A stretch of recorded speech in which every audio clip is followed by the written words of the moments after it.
Well, Ben, we were talking about the fact that today we are actually going to be doing a special broadcast in association with Janet's Planet, right here, live from our studios in Orlando, Florida. And I am telling you, we have the guests she has lined up for us today are amazing. We are going to be talking all things aerospace, all things aviation, which is great for us at Florida Aviation Network. I want to hear about space. Tell me about space.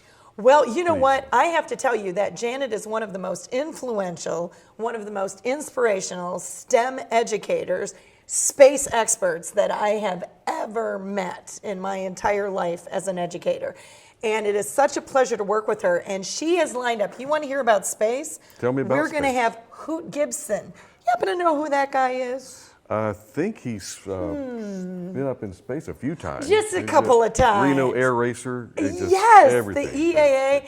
We're going to have astronaut Dr. Don Thomas as well. I've heard of him. And he's another one. Multiple times in space. Wonderful. And let me see here, Ben. I'm going to test your knowledge. Does the name Wally Funk mean anything to you? She used to be with the NTSB, Women in Aviation. She's all over the map. And do literally. you know has over 19,800 flight hours? But who's counting? But who's counting? Who's counting? Exactly. So, Wally's a good friend. well, Ben, I am so excited, and I want to say thank you for being here today. And stand by in case we need you, Ben. You never know. All right, well, I appreciate you, and I know that we are at about 3 minutes and counting before we actually broadcast our live show in association with Janet's Planet. Is this the first one, Lori? This is the very first one. It's All good. right. All uphill. Okay. Ladies and gentlemen, all right, we are very, very excited today. We are bringing you, for the very first time, we are bringing you Florida Aviation Network in conjunction with Janet's Planet. We are bringing you a live broadcast from our studio. And we're going to be starting the video here in just a moment. Let's go to Janet's Planet, life in a far-out world. Let's go to Janet's Planet, she's an intergalactic girl.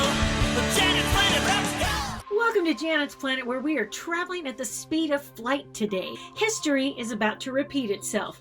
Over the past 7 decades, the nation's best minds in aviation have designed, built, and flown a series of experimental airplanes to test the latest, most imaginative, and cutting-edge ideas related to flight. Short wings, long wings, delta-shaped wings, forward-swept wings, scissor wings, big tails, no tails, high speed, and low speed. Individually, each of these pioneering aircraft has its own story of triumph and setback. Together, they are known as X-planes. Each of those X-planes has an interesting story all its own. They've all made an incredible contribution to our understanding of flight, and X-planes are really cool. On October 14, 1947, Air Force Captain Chuck Yeager climbed into the bright, orange, glamorous Glennis and flew the X-1 into the pages of history. The Bell X-1 was the first plane to fly faster than the speed of sound, thus breaking the sound barrier. Perhaps of all the X-planes NASA has been associated with, none was more cutting edge and became more famous than the X-15 rocket plane. The X-1 is the most famous because it was the first to go supersonic, but the X-15 was the most productive of our X-plane programs.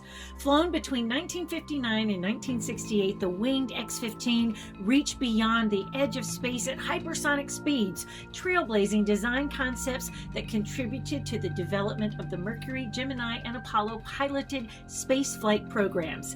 History is going to repeat itself yet again. Humans will take another giant leap. NASA is building a new generation of X-planes, the first all-electric aircraft. The X-57 will increase fuel efficiency, significantly reduce carbon emissions, and reduce unwanted noises. And the newest X-plane, the X-59, will be an aircraft that flies at supersonic speed, but instead of creating the annoying sonic boom, creates just a quiet sonic thump. The X-59 aircraft is an exciting addition to a long history of X-planes, including the X-1 and the X-15. NASA is working with Lockheed Martin to design, build, and flight test the X-59 aircraft. It's going to be about 97 feet long, fly at a Mach number of about 1.42, which is roughly around, 900 miles an hour. It's got a long nose, engine on top, highly swept wings, and a very carefully shaped fuselage to enable that low boom flight that we require for an airplane. The success of the X-59 could be the next giant leap for humankind here on Earth. This means one day, in the not too distant future, you may be flying on a supersonic commercial flight over land, getting where you need to go in half the time. How cool is that? Remember this, NASA is with you when you fly.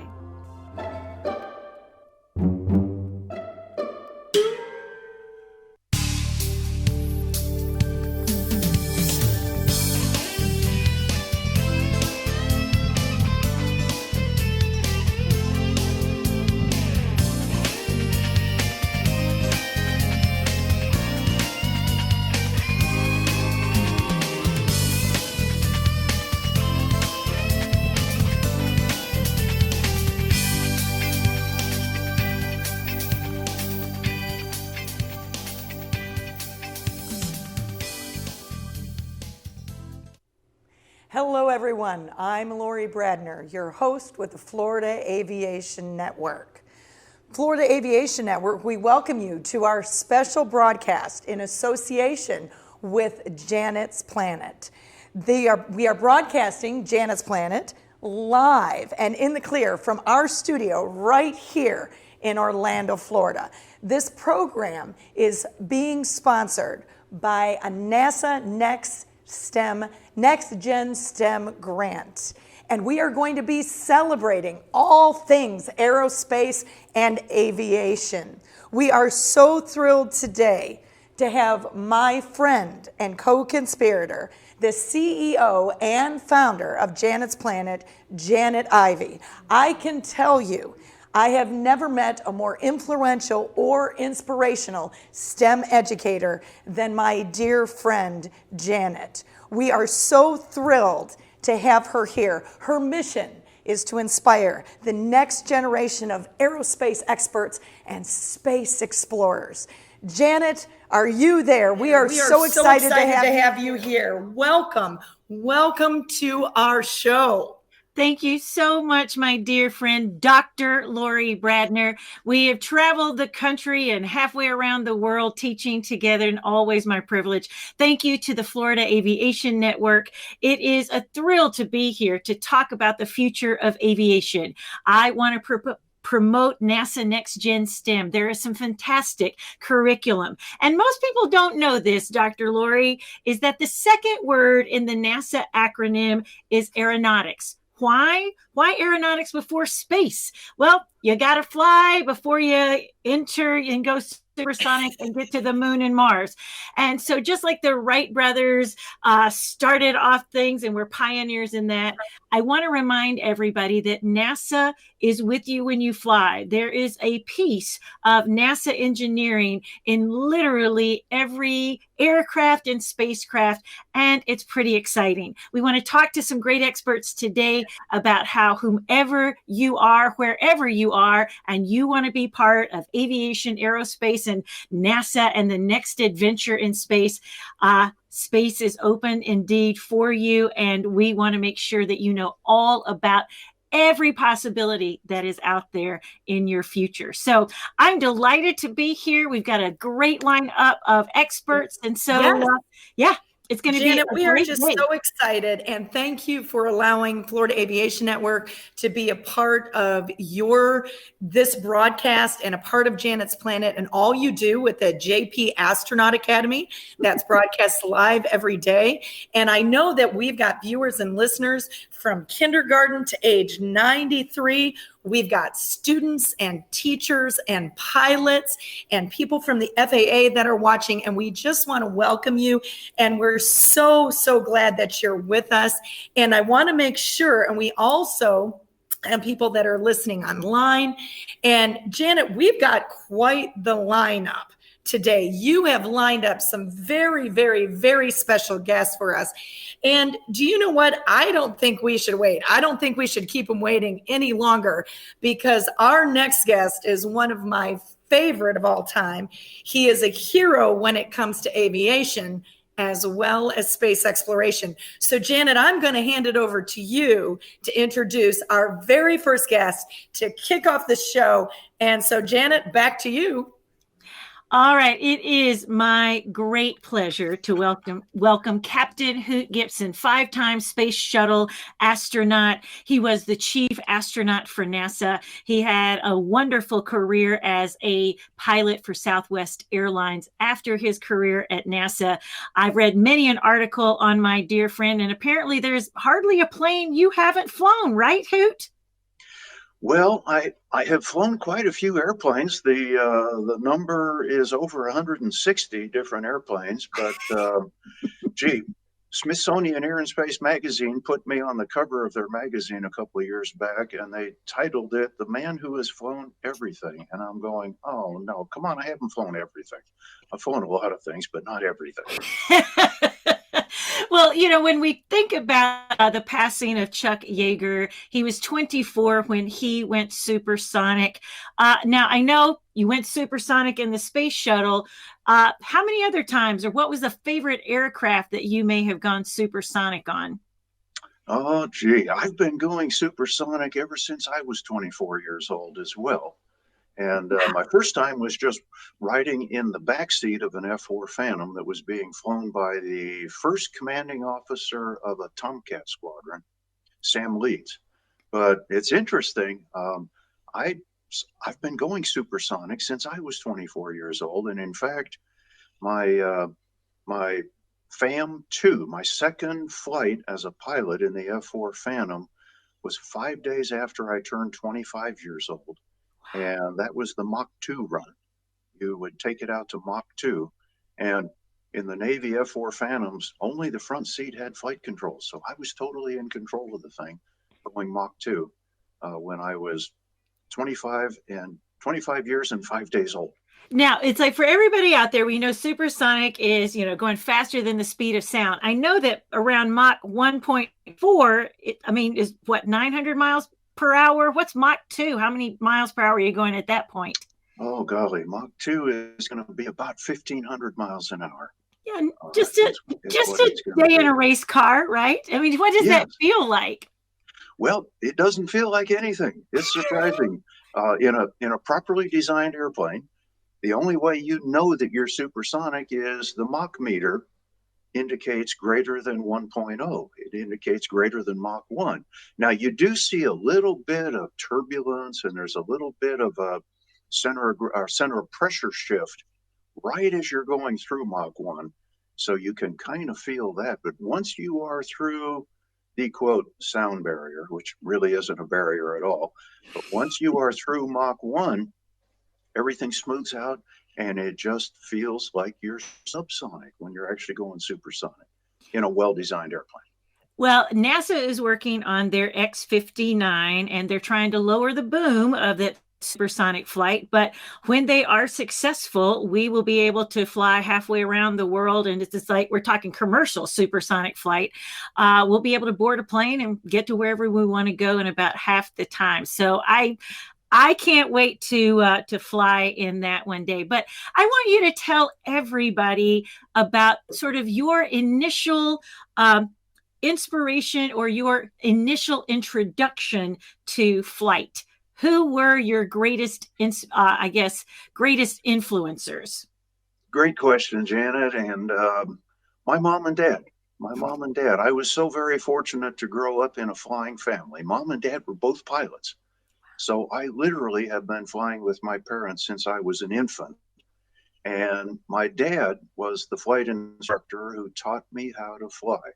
Mm-hmm. And I am so fond of saying that if I have done well as an aviator, It's because my dad taught me not just how to fly, but the whys behind it, the reasons that airplanes behave the way they do. He was an aeronautical engineer and a test pilot.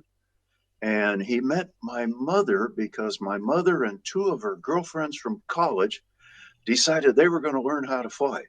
And if you're going to learn how to fly, you've got to have an airplane. So the three of them went out and bought a J2 Taylor Cub. This would have been in about 1943. I think my mom told me they paid $900 for it. And none of them knew how to fly yet, but they owned this airplane, and that's how she met my dad. And so, as I say, I was fortunate to get to grow up in a flying family. My dad was my big inspiration. And I knew from the time I was about 10 years old, I wanted to be an aeronautical engineer and a test pilot just like my dad. Well, you have made him proud. I'm sure many, many, many times over. So again, you go from, I think I even have heard you tell a story where you were just a baby and your mom and dad were like, all right, we'll put baby Hoot back there in the back of the plane and let's go fly somewhere. But you've been flying since you were an infant. Talk about becoming an astronaut in 1978 and then commanding the space shuttle. Well, I knew, Janet, that I wanted to be an aeronautical engineer and a test pilot. And I still remember the day I was looking through an aviation magazine, and all of a sudden, here was an artist's conception of a space shuttle flying a reentry. And I remember looking at that picture and saying, oh my goodness, this is an airplane that's going to fly in space, and then it's going to glide back to Earth and land on a runway. It's going to be the world's highest flying and fastest flying airplane. I have got to get me one of those. And from that moment on, I wanted to be an astronaut. Now, prior to that, I'd wanted to be a test pilot and an aeronautical engineer. And that wasn't really a big change. I was flying F-14 Tomcats at the time in the Navy's first operational squadron. And we were preparing to deploy for the very first time with the Tomcats. And it wasn't a big change of direction for me. I already knew I wanted to go to test pilot school. And I knew that if I wanted to be a space shuttle pilot, I would have to be a graduate of test pilot school. So it really wasn't a real big change of direction, but it wound up being a monumental change of direction for me. Unbelievable. Now, again, talk to everybody. You and Charlie Bolden, I think maybe this your second space shuttle mission. You kind of have the distinction of doing something that was unplanned. Yes, we did. I had the pleasure of flying with Major General Charlie Bolden. Back then, he was just a lieutenant colonel, but he and I flew the 24th flight of the space shuttle in January of 1986.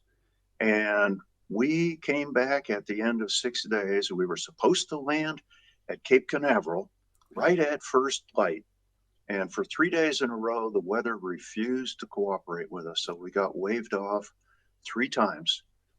And finally, Mission Control said, guys, we give up. The weather's no good in Florida. Go one more orbit around the Earth and land in California at Edwards Air Force Base. So Charlie and I made the first unplanned night landing of a space shuttle. Now, I could see this eventuality coming about because if we didn't land at Florida, every other landing that we had anywhere else was going to be a night landing. Mm-hmm. So I had structured our training, our landing training, so that it was predominantly night training. Because if you can land it at night, you can certainly land it in the daytime. So although it was an unplanned night landing, and it was only the second time that a space shuttle had landed at night, because we had sent STS-8 up and with a planned night landing. We had not required a night landing ever since then, and then we were the 24th flight. So we were prepared for it. We were well trained for it. And that's what I want everybody to hear. It was something unplanned, but all of your flight training, all of your NASA training, you had contingencies and you were prepared. As we think about that great bit of wisdom, and it can apply to anything, any field that we are in, what advice might you have for anyone out there, any age, who might consider going to get a flight lesson or going into aviation and aerospace? Any last words or advice you have for those people listening? Well, one of the things we always say is have yourself a backup plan. Make sure you have a backup plan. So in our case, we were supposed to make a daylight landing, and this was my first mission as commander.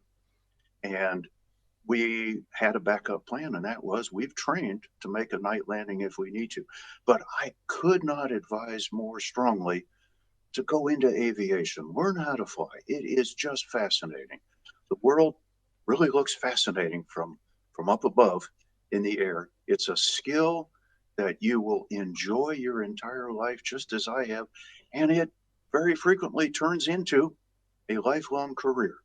And so, okay, maybe we start doing it because it's fun, but it winds up being a lifetime pastime, and you will never look back and regret it, I promise you.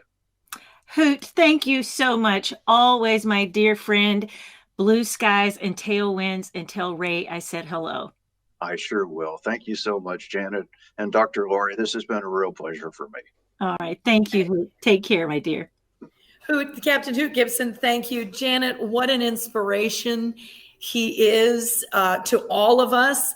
And I believe, I want you to know, just after listening to him, I want all of our listeners, those online and those that are tuning in, to know you're never too old to learn how to fly. I'm a perfect example of that.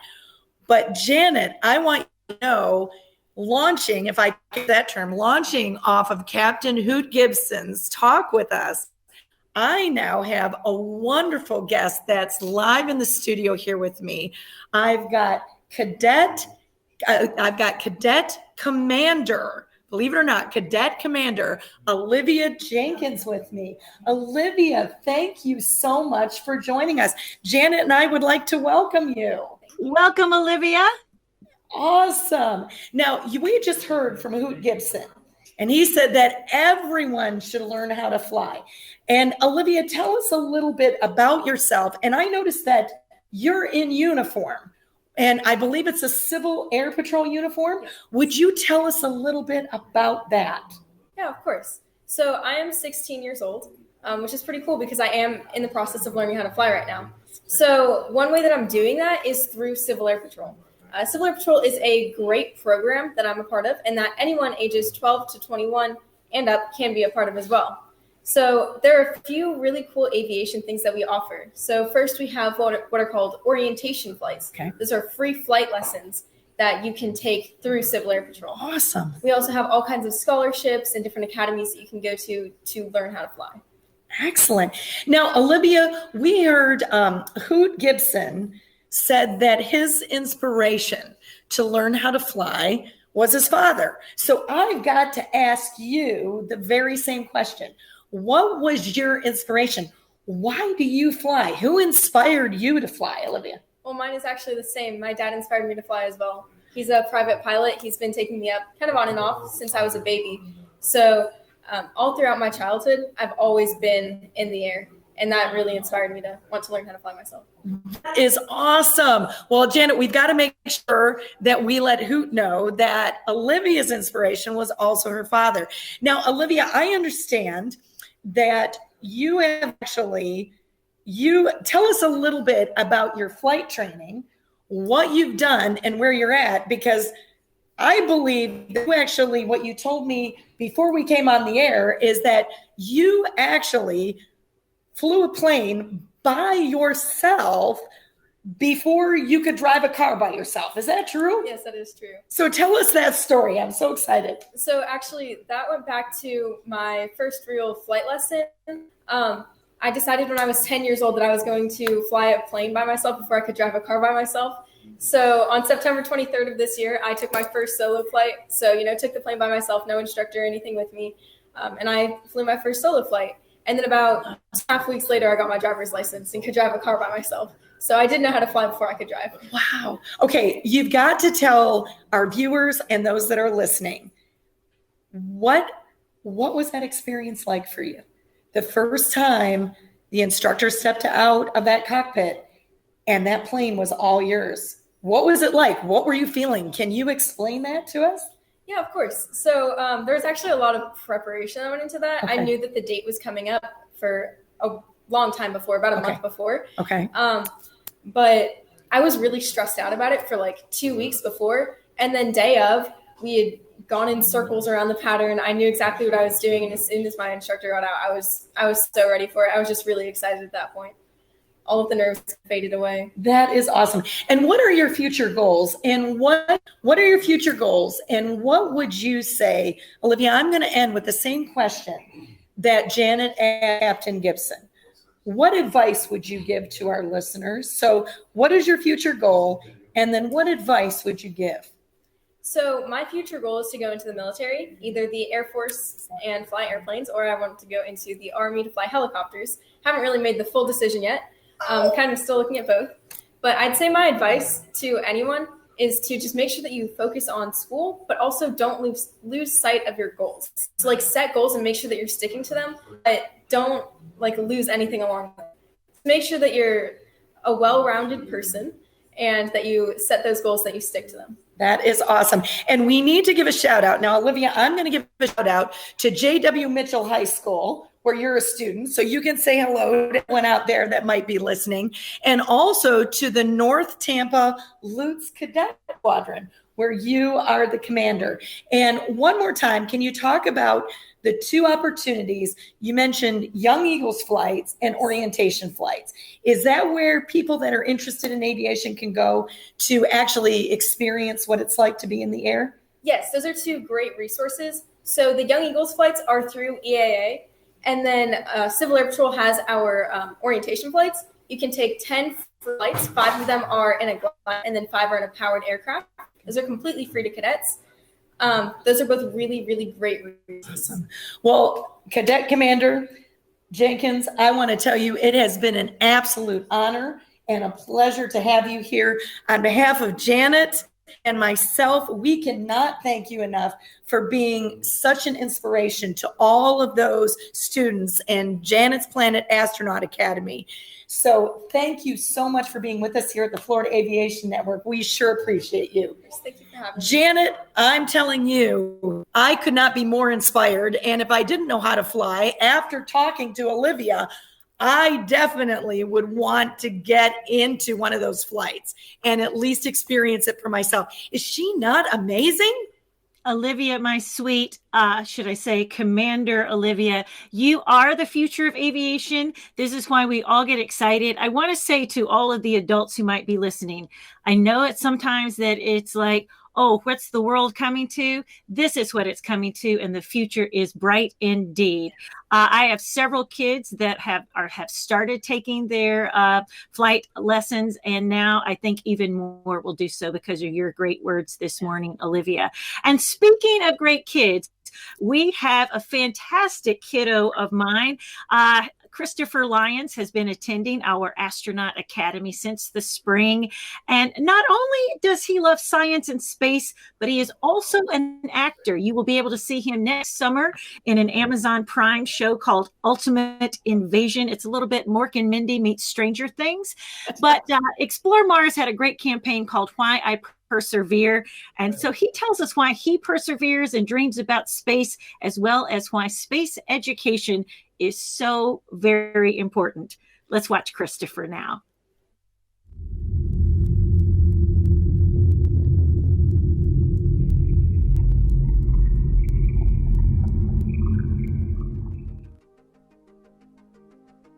Hi, my name is Christopher. I persevere because I know within that all challenges have solutions. The solution can be so significant that it can change the world and impact humanity in a positive way. A great leader by the name of Mr. Carl Anderson once said, "We are either in the process of quitting or overcoming." So when I think about the word perseverance, I get excited about the idea of seeing what the outcome will be if I don't quit, if I do not give up.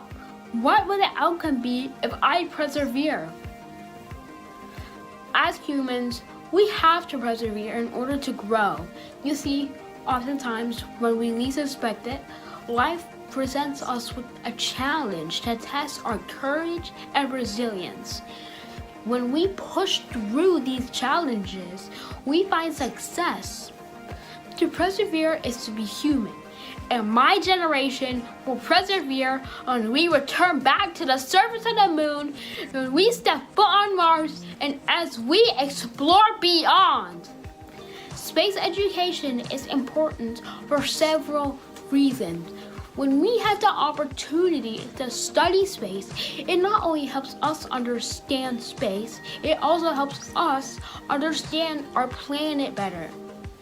Also, we humans are naturally curious, so space education provides us with endless opportunities to explore limitless unknowns and to solve mysteries within our universe. I happen to think that learning about space is a lot of fun. When we strive to learn more about the space environment, we end up gaining a lot of knowledge that helps us understand our planet. We are able to develop amazing space technologies that benefit from space and life here on planet Earth.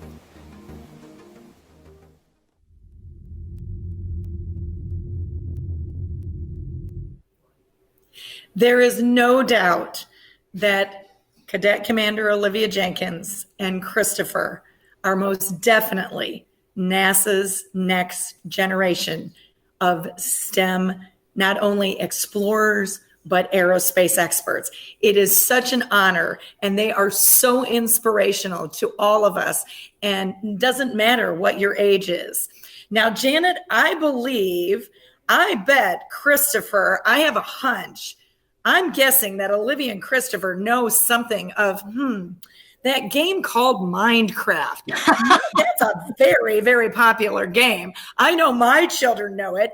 And Janet, I'm going to hand it over because we have two very special guests with the coolest creation ever that even makes me want to play Minecraft. And so, Janet, I'm going to hand it back over to you to introduce our next guest that you've lined up for us. This is such an amazing show. Janet, thank you. The Florida Aviation Network can't thank you enough. Well, I am delighted to introduce our next two guests. Blair Hess and Chuck Tackett are both with the Federal Aviation Administration. They are in executive operations. They are overseeing a lot of the advances in aviation. They're overseeing a lot of the things that are happening with the FAA and some of your STEM challenges. We'll get to the one that you recently did in Minecraft in just a moment. But I would love for you all to just share with everyone about what the FAA is doing in aviation presently and where you see aviation going in the future. Thanks, Janet. There's a lot that's happening over the next couple of decades. Boeing just released a study that said that we're going to need over 1 million pilots and mechanics over the next 20 years. Wow. And so it's been exciting to listen to Hoot talk and people talk about space.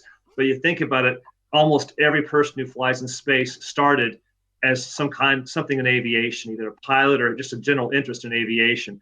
So we at the FAA are trying to find ways to reach out to a wider audience. And so some of the ways we've done that is by creating the game that we created. We know people are interested in drones, but people think of drones as small toys. Within the next couple of years, people are going to be flying inside drones, like you would a helicopter. And again, we talked about with space, not just people being astronauts, but actually commercial people actually flying to space to do things. So the future is exciting. And so the FAA, we're just trying to reach out and get a broader audience and get a broader group of folks interested in aviation, because we're going to need those folks to help us move to the future. When you talk about needing 1 million people, my mind is kind of blown. You know what I mean? It's like, what? But that's a large number of aerospace folks that you need.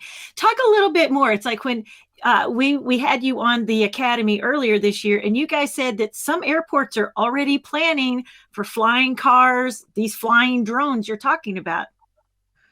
Absolutely. There's a group called Joby Aviation. They just took over what another group called the Uber. We're all familiar with Uber. Uber actually, for a while, was researching people-sized drones. They're basically just very large versions of the toys you play with at your house. Joby Aviation thinks the next year or two, possibly, it depends on FAA rules and regulations, getting everything approved, they actually may be able to start carrying passengers very, very soon. So that's what we're talking about. And so whereas you'd have a helicopter, which is extremely noisy, it's expensive to use. These new drones are supposed to be somewhere, I think, 70 to 80% quieter than a normal helicopter. And because of that, they're going to have a lot more opportunity to fly where other helicopters could not fly in the past. Sign me up for my own flying drone. I'll just tell you that. Definitely. Definitely. Now, Blair, do you want to add anything, along with what we're talking about here, just about where you see things going, or any updates about challenges that the FAA has as far as STEM goes? The exciting thing, Janet, is that we can see the future coming, and it's coming fast. So we're trying to do everything we can to prepare that next generation. Young people like Cadet Commander Olivia there that have an interest already, and then those kids in the world that maybe don't know that they have an interest in aviation. We want to be able to ignite that spark. We want to be able to share with them opportunities that they don't know exist yet, so that we can bring them on board in an exciting industry that's just growing by leaps and bounds. And one of the ways we're doing that is through STEM programs that we're introducing right now on a large scale virtually. So we have a graphic we could pull up on the screen here that shows some of the examples. Let's go to the next one and look at the Airport Design Challenge piece. And so this is a program that Chuck and I were blessed to be able to put together earlier this year, on the heels of needing to get involved in virtual teaching and outreach to kids. We thought we could leverage the game Minecraft and put together an opportunity to teach young people all about how airports are developed, how they operate, and then how they're looking at growing.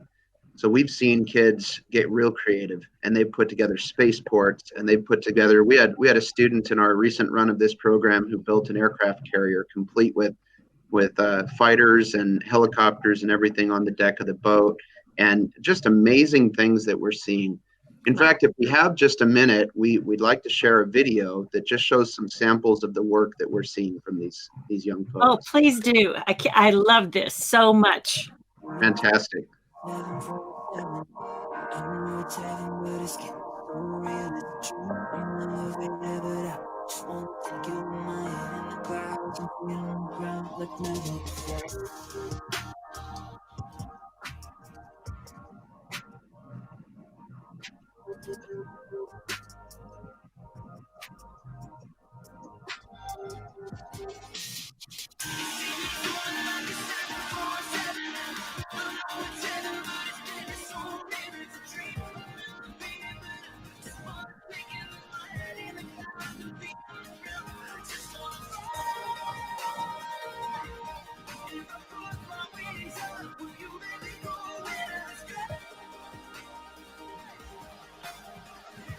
Isn't that exciting? I have to say, for as many kids that I have that love Minecraft, I was so happy to push this out. I hope you guys had a ton of people participate.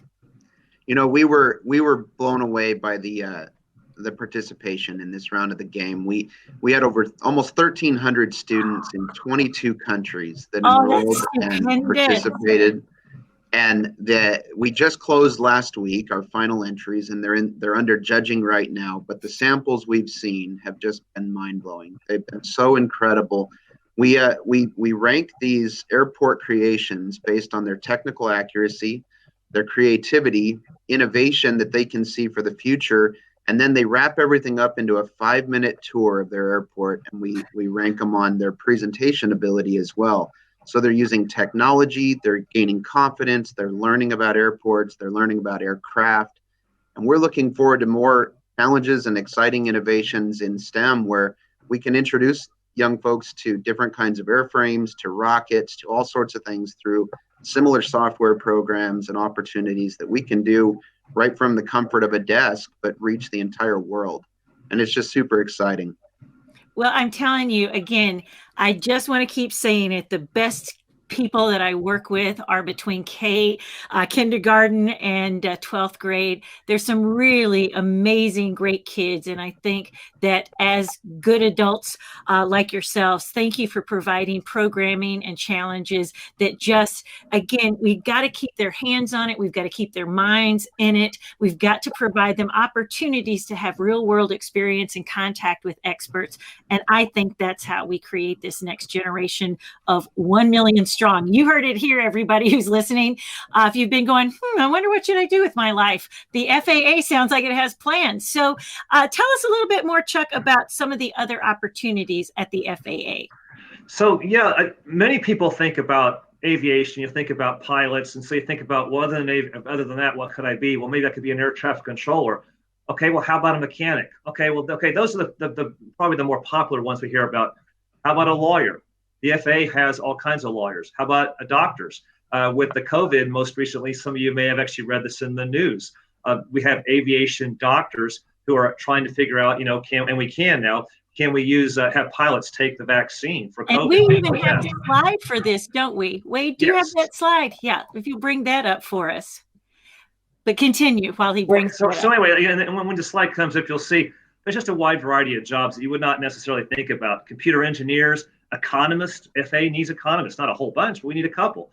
So pretty much anything you can think of that you would want to do with your life, if you want to associate it with aviation, it can be done, most likely. And again, I think those things are the things we don't think about. You just listed some of those, but acquisitions, if you love numbers and financials, if you love building things and construction, if you love the law, there are legal ramifications. I'm sure there are going to be some legal things when we start having humans in drones, although I really want my George Jetson drone to fly about, right? Absolutely. And again, if you think about just drones alone, people think of, again, drones as toys. Drones are really aircraft. They're called unmanned aeronautical aircraft systems because they are UASs, they are aircraft. So they're going to need the same kind of things: people to maintain them, people to fly them, people to invent new things to do with them. Again, we could spend all day just talking about the drones, but again, that's what we're talking about. There's so many non-traditional ways to look at an aviation career, and we encourage you guys to do that. So as we have our last few moments with the both of you, maybe Blair, you go first, and then Chuck, if you'll wrap it up. What do you want the general public to know about the opportunities of the FAA and the future of aviation, and where they might even come to find out more about what you do there? Thanks, Janet. I'd love to. So there's a ton of opportunities coming, and there's an entire workforce within the FAA that's being stood up right now to focus on STEM and aviation space education efforts. Great people, a big team, and they're putting a lot of energy into creating programs that can innovate and just inspire the students of the world to be able to learn about our industry and to find the passion that falls into it. Chuck mentioned some of these careers. Did you know that you can drive a road grader and still impact aviation? You can build buildings and do electronics and climb into vaults and climb towers and do all sorts of great things and have a leading role in keeping the national airspace system safe. We want to help kids understand what those opportunities look like so that as they're finding education chances, they know where they want to go and they know where they want to work. Whether that's with the FAA or with one of our stakeholders in the industry, we all play a big role in helping each other through it. Beautiful. And I also want to jump in real quick. It's never too late to jump in for a career in aviation. Some of the people we've heard, have had a lifelong love for aviation. A lot of folks may have never considered that until right now. It's never too late. It's always, again, there's so many things you can do in aviation and related to the aviation world. Give it a shot. You never know. If you love math, okay, great. We need mathematicians. We need statisticians. Whatever your interest is, think about also how that can relate to aviation, and you're probably going to find out that it can. And tell us your website before we go. So everything is available at www.faa.gov. And from there, if you search for STEM or AVSED, AVSED, it'll pull up all the information. We've got a listserv Gov Delivery email address or email directory that you can subscribe to, where you'll get announcements about upcoming programs and opportunities. And Janet, we'll shoot that over to you so that you can list it on the notes here and on your site. We'd love your help in getting the word out about that. Because as these new programs come online and we have things ready to go, we'll be ready to have all of your emails there so we can get you the first lineup into it. I've got students that I'm sure that are waiting for it. So thank you, Chuck and Blair, so much. All right, Captain Lori, we have also some other places and people to introduce. I wanted to say thank you to Blair and Chuck because we are in an unprecedented time of education, Janet. And I want to give them a shout out and to say thank you so much for their innovation and for helping teachers like myself engage students, and especially given that so much of what we do now and what we've done in education has gone online. And so we need people like Blair and Chuck who are thinking outside the box, not only to inspire and engage students, but to help teachers. And so I just want to give a shout out to teachers to go to that www.faa.gov and search STEM education. And so I want to say thank you to them. And Janet, this is a great segue because you really heard the need of not only the teachers, but the students and the homeschool parents when we were hit with something that none of us could have ever expected with this pandemic. And when everything went online and you heard the call, and thanks to NASA, thanks to a grant, thanks to NASA's Next Gen STEM, you started JP Astronaut Academy. And I can't think of a better way to have you tell us a little bit about the Janet's Planet's Astronaut Academy, because that's a great introduction for our next guest that I know you and I both absolutely adore and love dearly. So I'm going to hand it over to you to talk a little bit about the JP Astronaut Academy and introduce our very next guest that I promise our viewers and those online and those listening, you are not going to want to miss.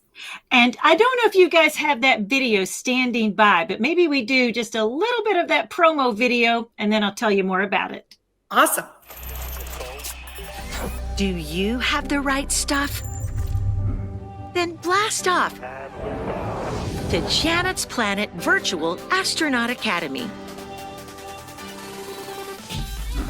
Learn from real astronauts, real pilots, real space experts, and real engineers.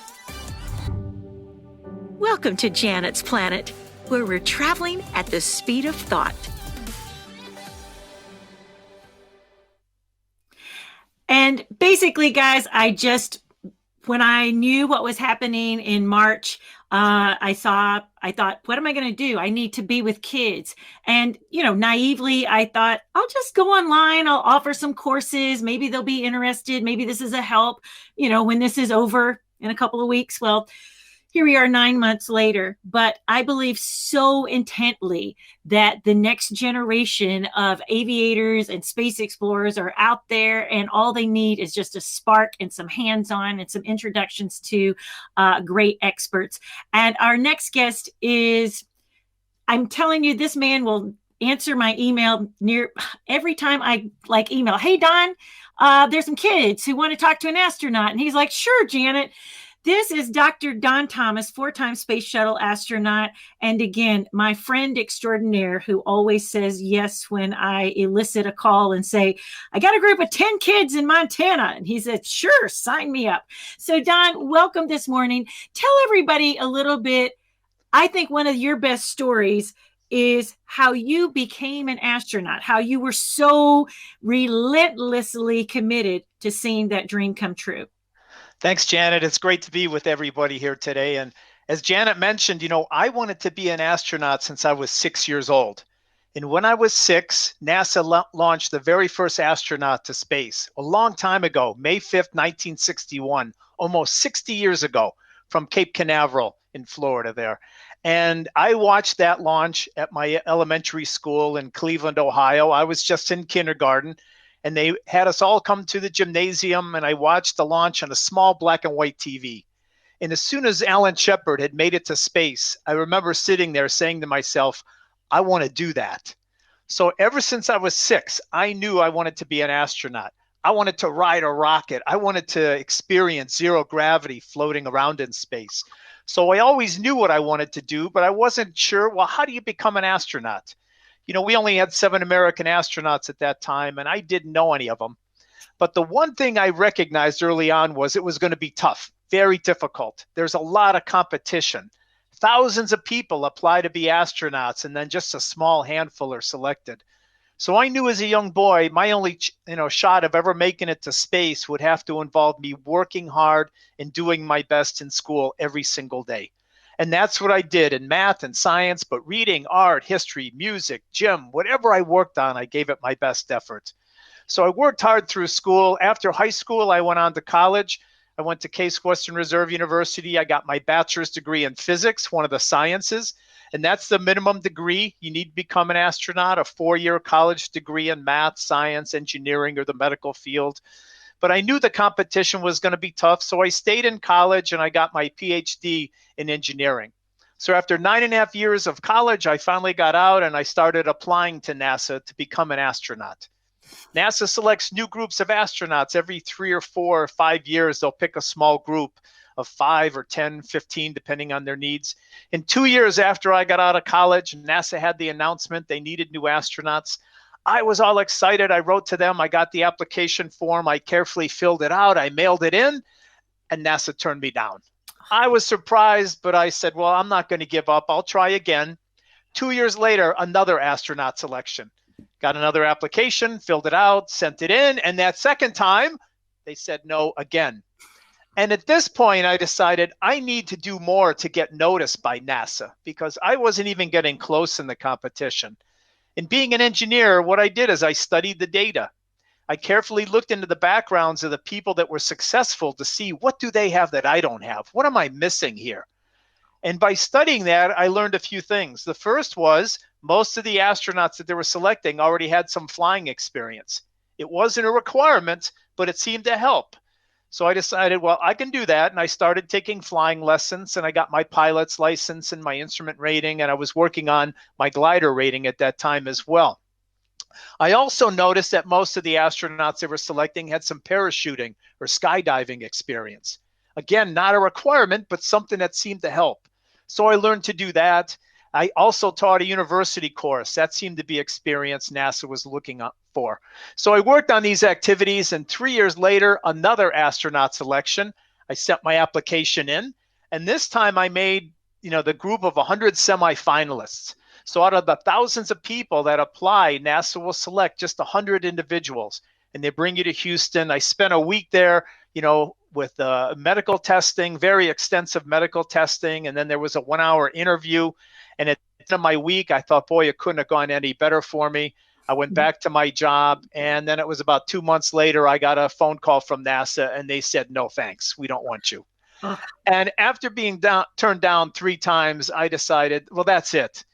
Clearly NASA doesn't want me. So I decided, I'll go to bed, get a good night's sleep, and then in the morning, I'll put together a new plan for my career that does not involve being an astronaut. I went to bed that night. The next morning when I woke up, the very first thought that popped into my head was, I still want to be an astronaut. So I asked myself again, is there anything more I can do to improve my background? And I studied again who the astronauts were, what were their backgrounds.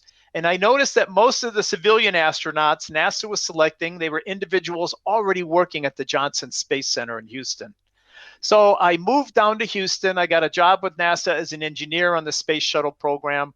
Did that for 3 years. Then there was another astronaut selection. This is number 4. I sent my application in. I got called up for the medical testing and the interviews, and that all went very well. And then about 3 months later, I got another phone call from NASA. And this time they said, Don, are you still interested in being an astronaut? Because we'd like to offer you the job. I said yes. I hung up the phone. And then for the next 10 minutes, I was jumping up and down, yelling and screaming because I knew I made it into the program. So I was 35 years old when I got that call. I started a 4-year training program for my first flight. So the first time I made it to space, I was 39 years old. And the number one lesson I've learned in my life is to never, never give up. You know, everybody out there today, we all have dreams for our future, big dreams and small dreams. Never give up on your dream. I almost gave up on mine, and had I given up on that, I wouldn't be with you here today. Don, I have heard you tell this story, I don't know how many times, and I could listen to it over and over again. It is such a great call to all of us that if there is something that burns deep inside of us that says, yes, this is what my heart, soul, and purpose wants, you know, where my passion is, this is where I want to go. Thank you so much for your story. Thank you so much that you didn't give up, that you are here to share your story with so many of my students whenever I call. I am ever in your debt, and oh so grateful. And there's our friend Dr. Lori Bradner, who wants to say hi to you, Don. Yes, I did. Dr. Don, thank you so much. And I'm with Janet. Every time I hear that story, I'm going to apply again. That's it. Yeah. I'm going to be a grandma in space, but I'm going to apply again. Doggone it. I tell you what, we are so honored to have you here joining us on the Florida Aviation Network and with Janet's Planet. And I just want you to know I'm telling you what, you're the bee's knees. You are one of my favorite people of all time. And Dr. Don, I want to grow up and be you. And thank you. Thank you for all that you do to inspire my students and our students and the youth and NASA's next generation of STEM experts and space explorers. You know, I left NASA 13 years ago to join education because I want to see us get to Mars. I'm too old to go to Mars. You know, I'm 65, and by the time we go to Mars in 10 or 20 years, I'm too old for that. So I want to help the next generation get there. And that's what my mission is. And that's why I enjoy working with you, Lori, and you as well, Janet, with Janet's Planet. I love the mission of inspiring that next generation, because it's all of you out there today listening and watching the program. You are the ones who will be helping us with these missions, you know, getting us ready to go to Mars. I'm too old for that. It's up to you guys. So again, work hard, do your best in school every single day. And the key, never give up on that dream that you have inside. Thank you so much, Dr. Don. I will see you very soon, I am sure. Thank you very much. You're welcome. Thank you. Bye-bye. Bye-bye. Janet, I'm telling you what, again, I could listen to him again and again. What a wonderful guest. And you know what? I think he said it best. We are on to Mars. We are moving to Mars, and more we're hearing also about the moon and the importance of the Apollo mission and going to the moon. And Janet, I think you have a special video to show us. I do, especially with the recent selection of the Artemis team, 9 women, 9 men, very diverse. It's like we've got geologists, we've got submarine experts, we've got test pilots, we've got doctors. So again, if you are sitting there going, you mean me? I'm the Artemis generation. Yes, because you're going to have your Apollo 11 moment that happened almost, 51 years ago. You're going to have the Artemis moment in 2024 when we see the first woman and the next man step on the moon. And we have a fantastic contest. NASA has partnered with Future Engineers, and they've got a NASA Moon Pod essay. You have until Thursday, so you got just a few more days before the deadline, but it's only a couple of 100 words. So watch this video and get inspired to write your way to the moon. Do you have the right stuff? Then blast off. Welcome to Janet's Planet, where we're traveling at the speed of thought. Imagine leading a 1-week expedition on the moon and write an essay that tells NASA all about it. Houston, this is the commander of Moon Pod 1. Initiating airlock procedure. It's time to explore. Entries are due by December 17th, 2020. Remember, you are the Artemis generation. NASA is taking remote learning to the moon. 2020 has been a year of working and living at a distance. Now consider what it might be like if you were living with a pod of astronauts 250,000 miles from Earth. Your challenge is to imagine leading a 1-week expedition at the moon's south pole with the whole world cheering you on. Tell us about the types of skills, attributes, and or personality traits that you would want your moon pod crew to have and why. how many would be in your pod? And of course, you'll need high-tech gear and gadgets. In your essay, also describe one machine, robot, or technology that you would leave on the lunar surface to help future astronauts explore the moon. Now, your essays must meet these requirements.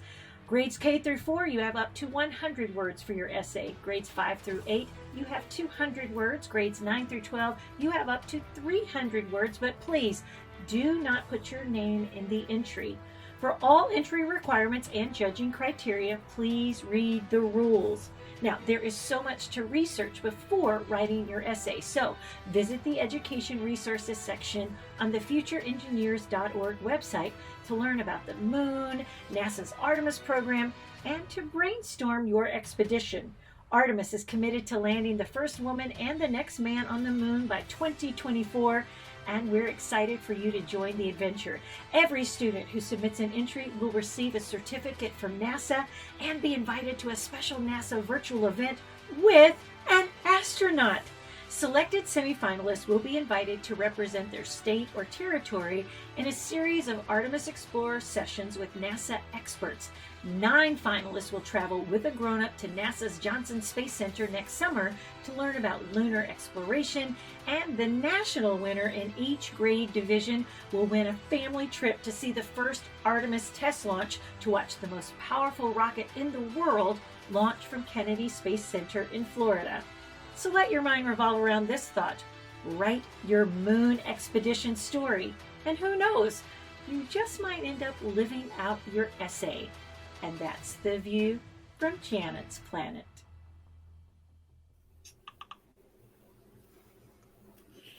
Janet, I just want to say thank you to you because I know as an educator, thank you for helping us to integrate writing and reading into our science, technology, and engineering and mathematics curriculums. This is so important. And this Artemis Moon Pod essay, I know that it's due on Thursday. So I'm going to encourage all of the teachers that are listening and all the students that are listening to join my students in the competition, because after having you live in my classroom, which I want to make sure that teachers know that they can reach you on janetsplanet.com, that you will broadcast live into their classrooms, help us to break down the walls of our classrooms and bring all things space, all things aviation, all things inspirational and engaging right into our classes, whether they be online or in brick and mortar in person. But I just want to say thank you for inspiring my students. Oh, they were so fun. We talked a lot about the Perseverance and Ingenuity mission that will land on February 18th, 2021. But teachers, if you're going, what can we do? What can we do? Email me, janet@janetsplanet.com. It's like if you let me know far enough in advance, we can even maybe ship you some supplies in case we do hands-on things. Recently, we were playing around with the NASA has a sound activity. When we talk about going supersonic, we have to talk about how we lower that boom. We can't interfere with nature, animals, people, etc. And so we talked about how we amplify sound, and we made just a very simple little amplification device, a couple of solo cups and a paper towel roll. And then we talked about what would dampen that sound, and made chevrons out of foam and that sort of thing. So if you hit me up in time, I might be able to send you the resources that you need, come and talk to you, and spend some time with your students. It would be my pleasure. Janet, well, we are so grateful to you and so thankful for all that you do for us. Thank you so much for that. Now, our next guest, Janet, that you've lined up is actually, we know him here at the Florida Aviation Network as the weather guy. We have Mr. George Bartuska, and he actually serves as a weather instructor for the U.S. Coast Guard Auxiliary, as well as the Lakeland Civil Air Patrol.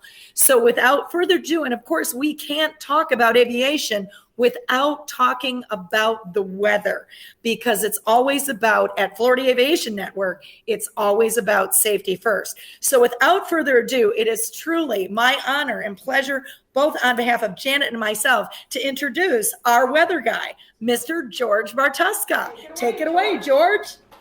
Thank you, Dr. Bredner. And as you said, we can't talk about aviation or aeronautics or space exploration without talking about the weather, because the Earth has an atmosphere. But what is the weather? Well, a very simplified definition of the weather is the equalization that takes place between the sun heating up the air and the water on planet Earth and encountering different temperatures, and the fact that the Earth is turning. We think of it like a rotisserie chicken is turned and it gets heated at different times. Now, planet Earth is a very complicated planet in the solar system. If Earth was just a ball of water like this and it turned, the sun would heat it up near the equator and the air would rise and it would sink back to the poles, and we would have nothing but 2 cells of weather going on planet Earth.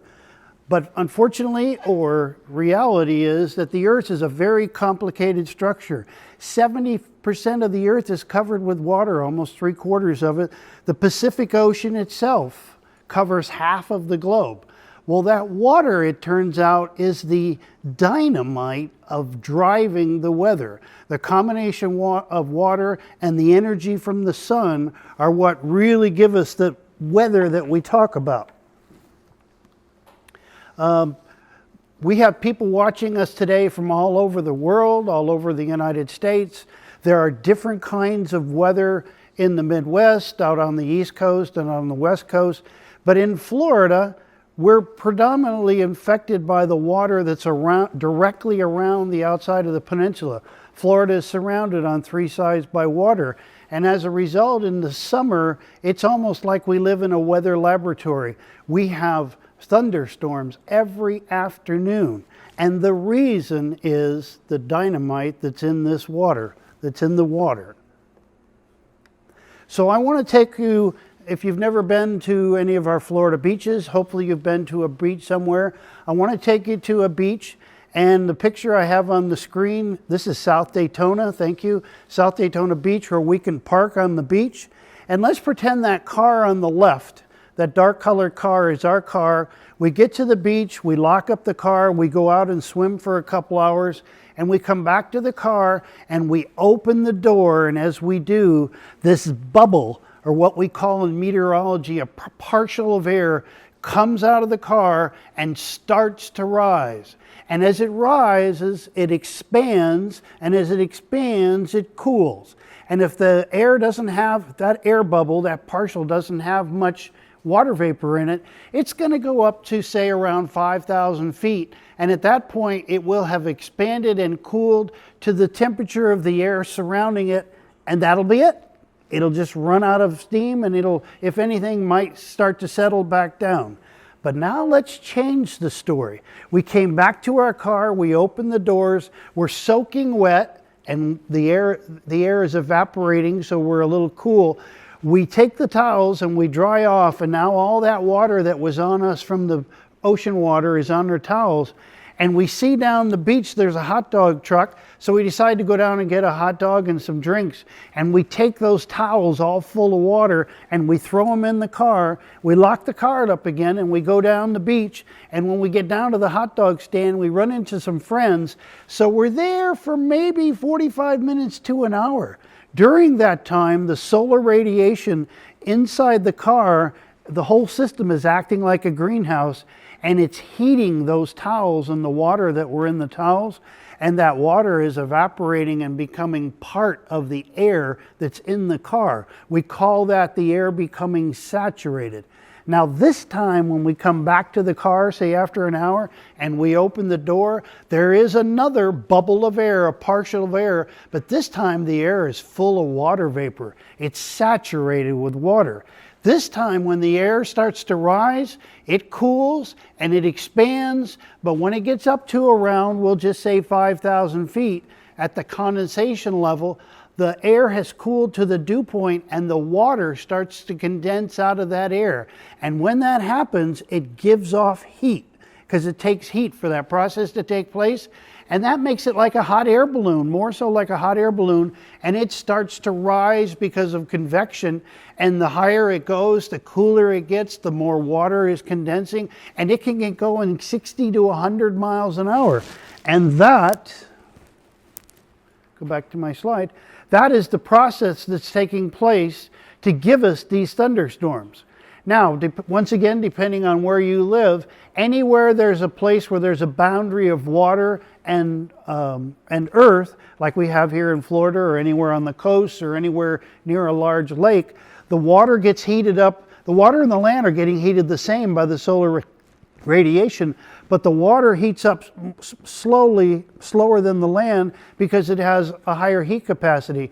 And thus the land gets heated up and it re-radiates this heat and the air starts to rise and we get this current that we call a sea breeze. The unique thing is in Florida, I want to emphasize that picture on the bottom, if you could move me up a little bit.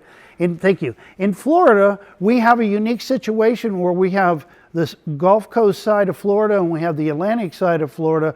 We have two sea breezes being generated simultaneously, and that creates a dual movement of air towards the center of the state. This is what happens during the summer.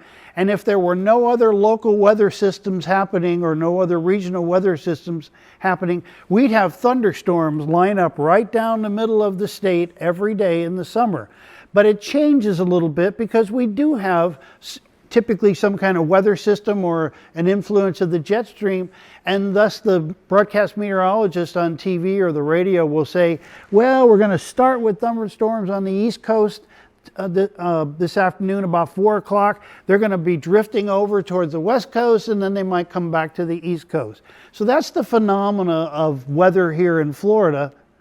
And let me go to the next slide. So what we have generated are the elements we need to create a thunderstorm, what we call an air mass thunderstorm in the southeast, where we have an updraft created by that heating of the air and convection. And once the rain starts, once the condensation starts and the rain starts, the air is coming down and thus generates a downdraft or maybe even a microburst if it's intense enough. And from this, we learn that there are 3 stages of a thunderstorm. We have the cumulus stage, which is where we start the process. We enter into the mature stage of the thunderstorm, which is where we get the rain and the thunder and the lightning and if there are going to be any tornadoes and hail.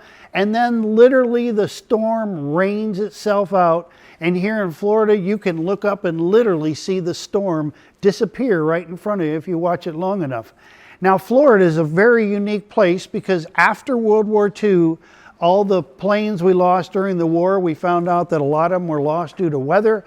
So we had a project called the Thunderstorm Project for a year here in Florida and then a year in Ohio at what became Wright-Patterson Air Force Base. We flew 5 aircraft into thunderstorms at 5, 10, 15, 20, and 25,000 feet. These were all volunteers. We never fly normal planes into a thunderstorm, but these planes, they took all the ordnance, all the guns, all the bullets off them, and just put weather instrumentation on them. And from that came this understanding of the cumulus, of the mature stage, and of the dissipation stage. And it's mentioned in every book written on meteorology. To wrap up, the way we measure this is we use a device called a sling psychrometer. A sling psychrometer is a device that has 2 thermometers side by side, one with a wick that's wet so the water can evaporate, and then we sling it or aspirate it, and if the humidity is not 100%, one of these thermometers is going to read lower than the other. We call that the wet bulb depression. We look on a table in a book, or today we can use go on your phone and Google for a set of tables to get the dew point and the relative humidity.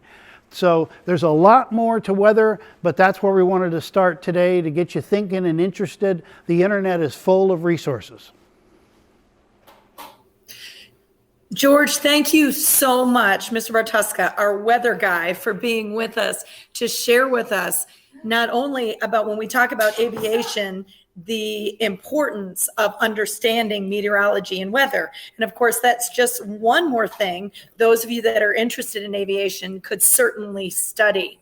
Our next guest, and we are so thankful at the Florida Aviation Network, we are so thankful to Janet Ivey of Janet's Planet for bringing this guest to us, because many of you, especially those of you that have been longtime listeners and viewers of the Florida Aviation, are going to know this next aviation legend. And there is no other way that we can that we can describe this particular woman except as an aviation legend. Her career has spanned through NASA, FAA, as well as the NTSB.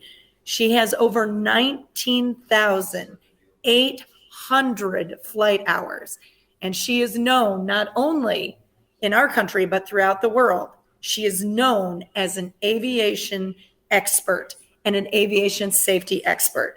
So on behalf of Janet's Planet and the Florida Aviation Network, Janet, thank you so much.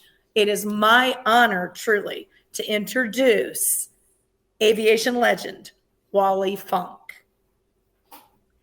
Our next guest is the indefatigable Wally Funk, who has led quite the adventure-studded life. She's traveled the world, shattered glass ceilings, and always kept her eyes on the stars. She has relentlessly and joyfully pursued her dreams in aviation and in space, and we couldn't be happier that she is here with us this morning. Wally, thank you for being here. I am so absolutely astounded to be here with you. I want to say that I was born and raised in Taos, New Mexico, which is at 7,000 feet. And my first encountering with an airplane was my parents took me to an airport somewhere in New Mexico. And I saw a DC-3 sitting over there. And I went right over there and I tried to turn the nut on that wheel to see if I could make it move. So that was my first experience with aviation. Mother said, oh, she's going to fly. Wally, tell everybody a little bit about your education. I went to Stevens College in Columbia, Missouri. Dr. Bates, who was my advisor, called Mother and said, your daughter's not doing too well. And Mother said, do you have an airport out there? And he said, yes, you get her out there. And then that's when I really started flying, and I got my private license at, I don't know, by 15 or 16, and became a 99. Wally, what do you want us to know about you? I want you to know that I'm impulsive, I'm spontaneous, I'm practical, I'm bold. I'm very responsible, never had any accents of any type, and I never stop. Now, Wally, you have a very interesting distinction of being a flat First Lady astronaut trainee. We want to know what those rigorous tests were like. Now, astronaut training, Jerry Cobb called me up when I was at Fort Sill and said, Wally, would you like to be an astronaut? And I said, yes. He said, well, you got to call Dr. Lovelace in Albuquerque. I did. Dr. Lovelace said, well, I want you to be here in a couple of weeks on a Monday morning at 8 o'clock. So phase one was of the Mercury tests were very interesting, a week of tests. The first thing they did is to put a harness around me and put me in a chair and inject 10-degree water in my ear for about 6, 7, 8 seconds. So I said, oh, interesting. And so then obviously I passed. So they took me out, put me in another room for an hour, brought me back, and then they did the other ear. Well, I knew it was going to hurt a little bit, but my right ear is more sensitive because flying, I always had that engine on the right side if it was in a multi-engine aircraft. So anyway, I was so lucky to have passed number one test. Then they would put tubes down me, tubes up me, everything there was to check in a body. So Wally, how many of the women that were tested passed with all flying colors? There were 25 girls selected and only 13 passed. Well, there were 105 guys selected, and who did we have? The Mercury 7. So I felt very lucky to be the person I am, that I could pass those tests. When I watched the movie Mercury 13, one of the most interesting tests to me was that sensory deprivation tank. Tell us about that. Now, the test that you're talking about is the isolation test, but there were other tests that they gave me before that. They sent me to Los Alamos, and they wanted to know about all the radiation that was in my body, which I thought was rather interesting. They poked me. They did everything into my body. They knew everything head to toe. And then they said, now bring your swimming suit. You're going to be in this pool, and we want you to do your best. I said, well, I'll do fine. So I got into the pool, and he gave me 2 pieces of, have me a small book, a Java book. He gave me 2 pieces of foam rubber. They were about half the size of this book. Foam rubber. I did not have a suit on to keep me afloat. And I had to struggle to lay down and put that foam behind my back and behind my neck and stay steady. Now, you guys might want to try that because it was kind of interesting. So I got myself in position. I was steady on the water with the 2 pieces of foam rubber back and back. And then he said, okay, I want you to spread eagle. So I was spread eagle, my legs and my arms were out.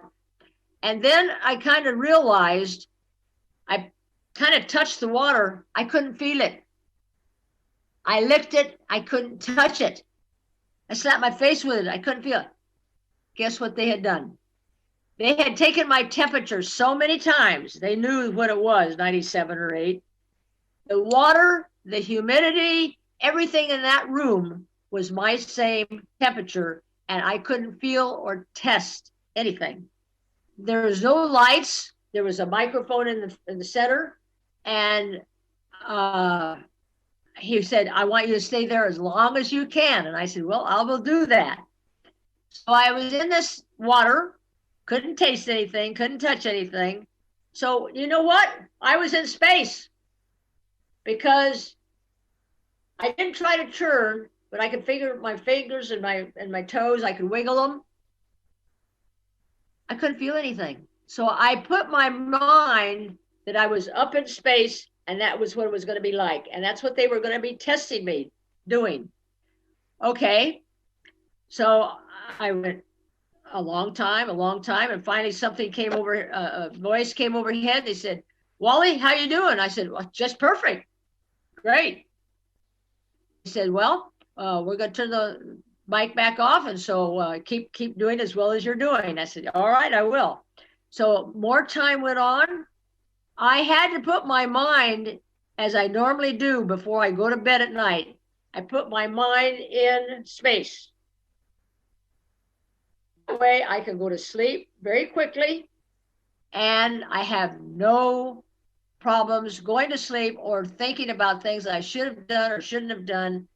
It is like nice and level and quiet. You might all want to try that. Put your mind somewhere else. So I did that, and pretty soon I heard another voice come on, and he said, Wally, how you doing? I said, I'm doing perfect. He said, well, we are going to turn the lights on now and want you to take it easy and come to the edge of the pool and put the towel around you and come on out. Now, I didn't tell you this when I first went in the door to the pool. I saw a clock, and it was at 8:30. So when I got out, my first thought was, oh, I want to look at that clock as soon as I walk out that door. So I got the towel around me, and I got out the door. I turned around. Oh, they were so clever. They covered up the clock. So I had no idea how long I had been in. So they wanted to interrogate me. Did my mind change? Did things change at all while I was in the water? No, I was the same person. I thought the same. And finally, they told me, Wally, you had stayed in 10 hours and 35 minutes. I was amazed. I didn't, 10 hours didn't feel like that at all. But I was so settled in my own mind and body, I could do this very easily. So what was the greatest takeaway or best lesson you learned from all the testing for Mercury 13? Now, I've taken as many astronaut tests as the guys or more. So it was my youth that did it. So you kids that are young, you can do it if you have the want and the will to want to do it. Tell us a little bit about the most powerful influence in your life, which was your mother, Virginia Shy Funk. Mother was so cute.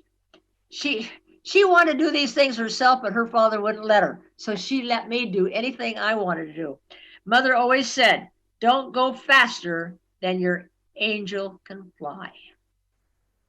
So take that down. Don't go faster than your angel can fly. My mom used to tell me the same thing. Wally, what would you tell someone who wants to get into aviation? What is that best path? What do they need to do? I know right now it's hard for us to get around, but when we can, get out there and take a flight. They're a little expensive. Ask your parents if you can do it, and I highly suggest it because it's a part of your life that you would never know. I never knew that it could be so perfect. Now, Wally, you have set records and been the first in many things. Tell us about Mr. Glenn of the FAA and the job he offered you. He gave me a 2-hour interview, and at the end of the interview, he said, Wally, we want you to be our first girl FAA inspector. You have everything that we need as an inspector because most of all of our men are retired military. We need somebody that is in the loop now. And that's how I got on with FAA and was with them for 4 years. And then NTSB liked my get up and go. And I went out and I did accident investigations. I think I did 450 of those around the United States and Hawaii. You are indeed amazing, Wally. Any last words for us?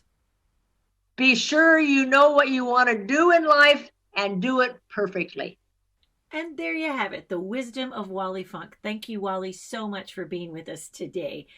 And if you're now even more curious about this dauntless, intrepid human being, please read Higher, Faster, Longer. It is Wally's story written by Loretta Hall, and I can't recommend it enough. It's available online at most major booksellers, so check it out.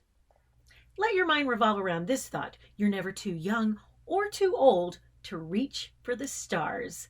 And that's the view from Janet's Planet. Janet, thank you so much. There is no doubt that you saved the best for last. For us at the Florida Aviation Network, she is not only an aviation legend, she is an aviation celebrity. She is number one in our hearts, in our minds. And Janet, we cannot thank you enough for inviting her into our studios today to speak to us and to help inspire the next generation of aviators that are going to take us not only to the skies, but beyond. And I understand that she actually, for those that are interested, has a new book. Here it is, Higher, Faster, Longer. It is her story as told by Loretta Hall. It's on Amazon, Barnes & Noble, all the great places that sell books. But again, when I think about Wally, coming up in 2021, we will celebrate the 60th anniversary of those first tests that Dr. Lovelace performed on those Mercury 13. So 60 years. So any aviator, any female going forward, and especially stepping on the moon and onto Mars, it is standing on the shoulders of her dreams of going to space and all that she has done for aviation. She is a trailblazer, and I still get surprised every time I see the phone ring. There's her name, Janet. What's going on? And she's just full of vim and vigor and everything that you would expect out of her. She is dauntless, fearless, and truly intrepid. And I'm delighted to know her as a human being. But if you've enjoyed this program, I want to make sure to say a big shout out to my dear friend, Dr. Lori Bradner, for co-hosting this with me today. The Florida Aviation Network, thank you more than I can say. To Hoot Gibson, to Don Thomas, to Blair Hess, Chuck Tackett, Christopher Lyons, George Bartuska, and Olivia Jenkins. Yes. Yes. These fantastic people have made our day, and we're so very grateful. If you're interested in learning more about how NASA and aviation is really connected under the NASA Next Gen STEM, if you just Google that, there is a whole section of curriculum under Small Steps to Giant Leaps. That's going to include the X-57 all-electric plane. It's going to talk about the X-59. It's going to give you that sound activity. It's going to have your students create their own X-59 glider and test that out. So if you have any questions, please Google NASA Next Gen STEM. Utilize it if you're a homeschooler, in classroom, and if you're ever interested in teacher professional development. Dr. Lori and I love to do that sort of thing as well. All you have to do is just email us at janetsplanet.com. But again, we're here to serve. We're here to inspire. We want to make sure that anybody who wants a future in aviation and space have every opportunity to connect with that and learn more. So yeah, look us up and reach out. We are here to serve. Janet, we cannot thank you enough on behalf of the Florida Aviation Network. This was the first time we have ever done anything like this. And certainly the outreach, not only to those members that are part of the FAA, but to students and teachers, just not only across the United States, but I know that you have students from Janet's Planet Astronaut Academy that are tuning in worldwide. And so it has been such a joy, an honor, and a pleasure. I would also say that any teachers that are listening, this is such a wonderful program, not only for professional development, but please reach out to Janet at janetsplanet.com. Please reach out to her for not only this wonderful curriculum as we help NASA build the next generation of STEM explorers, really, that science, technology, engineering, and math. Janet, it has been such a joy. We have had a jam-packed lineup with extraordinary folks. I do not want our time to end, but I know that we are quickly coming to a close. Again, we want to say thank you that those of you that are interested in following the Florida Aviation Network, that you can find us on FloridaAviationNetwork.com. Don't forget about Janet'sPlanet.com. And it has been such our pleasure, such an honor. My name is Lori Bradner. I am your host of the Florida Aviation Network. And that is Janet Ivey, the CEO and founder of Janet's Planet, JP Astronaut Academy, and STEM educator, co-conspirator, friend, and sister extraordinaire. And it has been such an honor. And Janet, I was just thinking about something.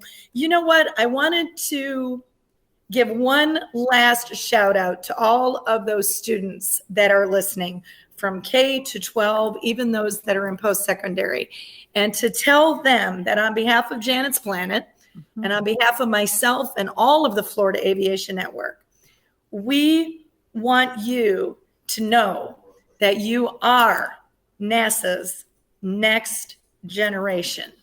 We look to you, and we want you to make your dreams and your goals our reality, because you are our future. So Janet, I'm going to let you give one shout out, and then it looks like we might have a wrap. I know. I also want to mention Civil Air Patrol and the EAA. Granted, in the year that's 2020, they certainly haven't been flying as many students as normal, but I know that they would love for you to inquire about their programs as well. Civil Air Patrol, EAA with their Young Eagles program. And again, I want to mention the FAA.gov to find out about more opportunities that are there. But let me end with this thought. Let your mind revolve around this. The universe is always expanding. Let your mind do the same. And that's the view from Janet's Planet. Janet, thank you so much. And my name is Lori Bradner with the Florida Aviation Network. Janet, it has been an honor and a pleasure. And let's do this again. I think we shall. I think we shall. And with that, everybody, thank you for joining us. Bye. Bye, everyone.